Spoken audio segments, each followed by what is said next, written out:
In biblical view, if you are settled you will never die.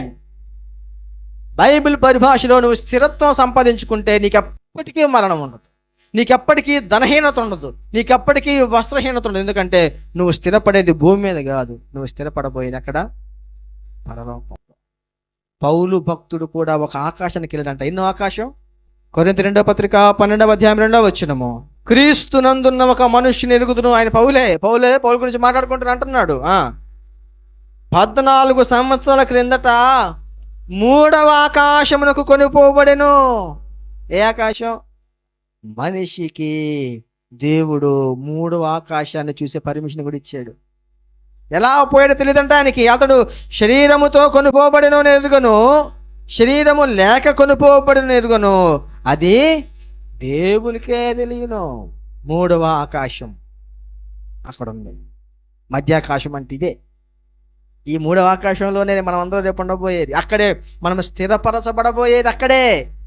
In third sky we are all settled with Jesus. Yesu ప్రభుతో స్థిరపడతామండి.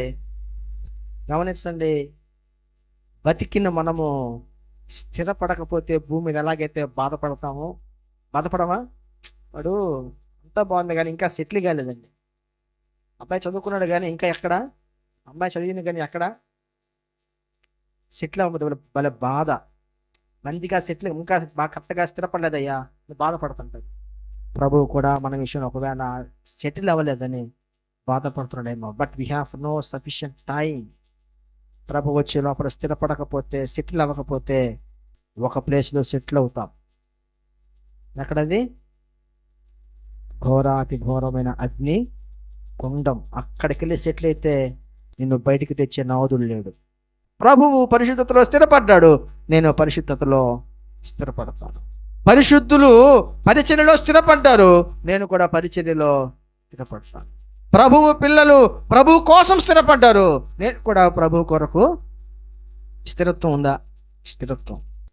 స్థిరత్వం రాకపోతే మనం ఇంకా బ్రతుకుని సరిగ్గా బ్రతకలేదేమో.